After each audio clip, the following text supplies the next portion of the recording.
So we read Nehemiah chapter 10, verse 23 to 39 the other time I was here. So outline the promises that the Israelites made when they renewed their covenant with God during the time of Nehemiah.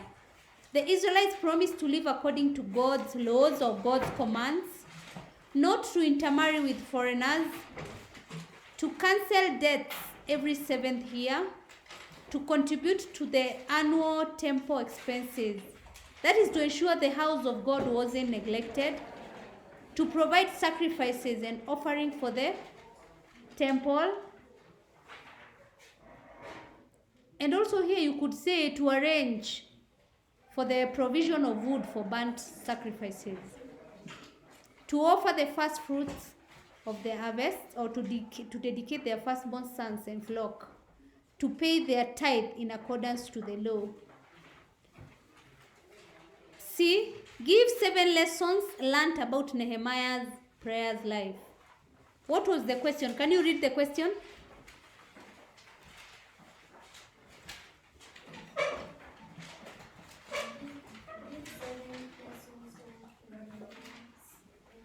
Yes, the lessons learned from Nehemiah's prayer life, prayerful life, I don't know. Christians should have faith in God. Christians should pray for God's guidance. Christians should worship God through prayers. Christians should have strength and courage when faced with problems. Christians should intercede for others before God. Question 6a. Identify 6 elements of worship in traditional African society. Elements of worship are prayer, sacrifice, offering, libation, invocation, songs. So I took the liberty to explain them. These elements of worship is number 1, prayer, which is a conversation between God and the living. Then we have sacrifice.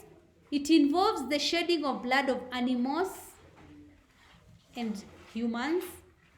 Offerings, and we offer, in the traditional African society, we offer farm produce.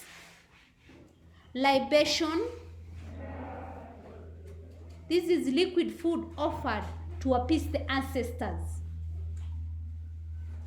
We have also number 5, invocations. That is call upon God.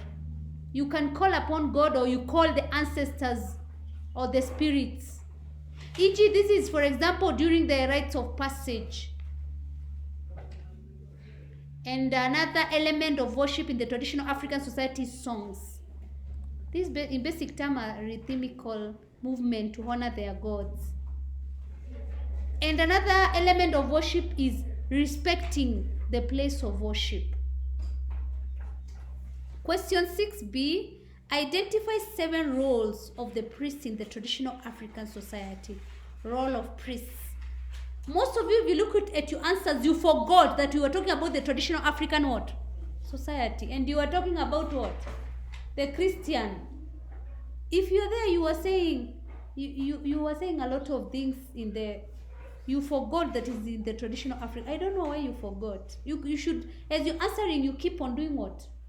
You keep on repeating, reading the what? The question. They offer sacrifice on behalf of the community. They are mediators between God and the people.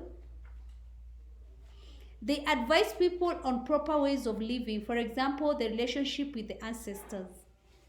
They advise people on proper ways of living. For example, the relationship with the ancestors. They are involved in decision making on crucial issues in the society. They offer prayers during occasions like initiation, marriage, and death. They perform cleansing ceremonies and healing. They warn communities on impending danger and calamities. They reconcile warring communities. Those communities that are on war, that are disagreeing, they reconcile them.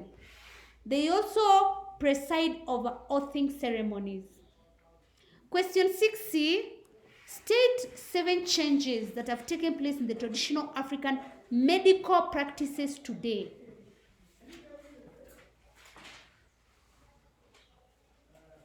People were just telling me weird answers here. They were telling me, oh, what were people saying? They were telling me, nowadays the hospitals, they never used to be there.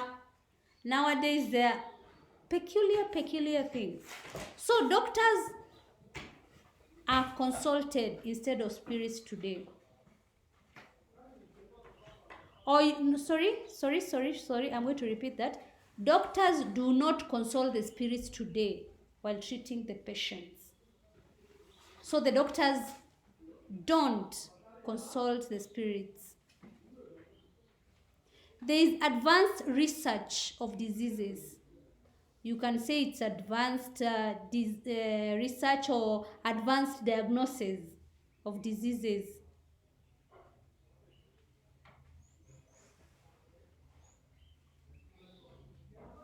Also, traditional African medical practices have been rejected. As they lack more measure of prescription. Also, another change is that there is development of vaccine. Therefore, diseases can be prevented.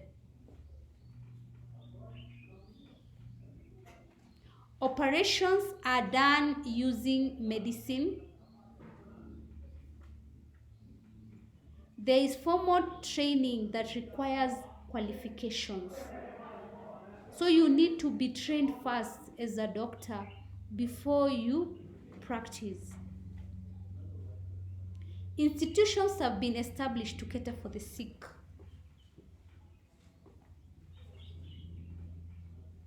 There is also employment of medical practitioners. There is legislation, or there is also regulation on employment of medical practitioners. You cannot just start practicing medicine.